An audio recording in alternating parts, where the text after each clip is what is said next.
ಒಂದು ಮಗು ಒಂದು ಕೇಸ್ ಹಾಕಿರೋದನ್ನ ಒಂದು ನಿನ್ನೆ ಇಲ್ಲ ಈ ಸತಿಗೆ ಹಾಗೆ ಮಾಡಿ ಅಂತ 2025-26 ನೋಟಿಫಿಕೇಷನ್ ಇದೆ, ಹಂಗೆ ಮಾಡಿ ಅಂಥೇಳಿ ಇದ್ರ ಮೇಲೆ ಹೋಗಿದ್ದರು. ಅದಕ್ಕೆ ರಿವ್ಯೂ ಪಿಟಿಷನ್ನು ನಮ್ಮ AG ಅವರು ಹಾಕಿದ್ದಾರೆ.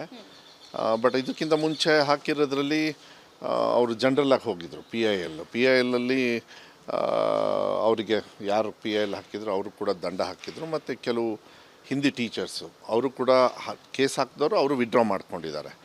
ಸೊ ನಾನು AG ಅವ್ರಿಗೆ ಹೇಳಿದಾಗ ಇಲ್ಲ, ರಿವ್ಯೂ ಪಿಟಿಷನಿಗೆ ಹೋಗೋಣ, ನಾವು ರಿವ್ಯೂ ಪಿಟಿಷನ್ ನೋಡಿಕೊಂಡು ವಿಲ್ ಫೈಟ್ ದ ಕೇಸ್ ಅಂತ ಹೇಳಿದ್ದಾರೆ. ಸೊ ಏನಾಗುತ್ತೆ ನೋಡಬೇಕಾಗ್ತದೆ. ನಾನು ಮಾನ್ಯ ಮುಖ್ಯಮಂತ್ರಿಗಳಿಗೆ ಕೂಡ ಇದನ್ನು ಅಪ್ಡೇಟ್ ಮಾಡ್ತೀನಿ, ಯಾಕೆಂದರೆ ಅವರಿಗೆ ಹೇಳಬೇಕಾಗ್ತದೆ. ಸೊ ಐ ಥಿಂಕ್ ಮಂಗಳವಾರ ಈ ಸಾಯಂಕಾಲ ಬೆಳಗ್ಗೆನೋ ಸಾಯಂಕಾಲನೋ ಕೇಸ್ ಬರ್ಬೋದು, ನೋಡೋಣ ಏನಾಗುತ್ತೆ ಅಂತ. ಒಂದು ಮಗು ಒಂದು ಕೇಸ್ ಹಾಕಿರೋದನ್ನ ಒಂದು ನಿನ್ನೆ ಇಲ್ಲ ಈ ಸತಿಗೆ ಹಾಗೆ ಮಾಡಿ ಅಂತ 2025-26 ನೋಟಿಫಿಕೇಷನ್ ಇದೆ, ಹಂಗೆ ಮಾಡಿ ಅಂಥೇಳಿ ಇದ್ರ ಮೇಲೆ ಹೋಗಿದ್ದರು. ಅದಕ್ಕೆ ರಿವ್ಯೂ ಪಿಟಿಷನ್ನು ನಮ್ಮ AG ಅವರು ಹಾಕಿದ್ದಾರೆ.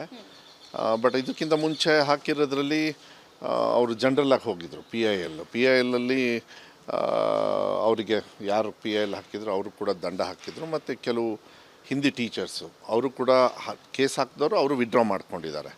ಸೊ ನಾನು AG ಅವ್ರಿಗೆ ಹೇಳಿದಾಗ ಇಲ್ಲ, ರಿವ್ಯೂ ಪಿಟಿಷನಿಗೆ ಹೋಗೋಣ, ನಾವು ರಿವ್ಯೂ ಪಿಟಿಷನ್ ನೋಡಿಕೊಂಡು ವಿಲ್ ಫೈಟ್ ದ ಕೇಸ್ ಅಂತ ಹೇಳಿದ್ದಾರೆ. ಸೊ ಏನಾಗುತ್ತೆ ನೋಡಬೇಕಾಗ್ತದೆ. ನಾನು ಮಾನ್ಯ ಮುಖ್ಯಮಂತ್ರಿಗಳಿಗೆ ಕೂಡ ಇದನ್ನು ಅಪ್ಡೇಟ್ ಮಾಡ್ತೀನಿ, ಯಾಕೆಂದರೆ ಅವರಿಗೆ ಹೇಳಬೇಕಾಗ್ತದೆ. ಸೊ ಐ ಥಿಂಕ್ ಮಂಗಳವಾರ ಈ ಸಾಯಂಕಾಲ ಬೆಳಗ್ಗೆನೋ ಸಾಯಂಕಾಲನೋ ಕೇಸ್ ಬರ್ಬೋದು, ನೋಡೋಣ ಏನಾಗುತ್ತೆ ಅಂತ.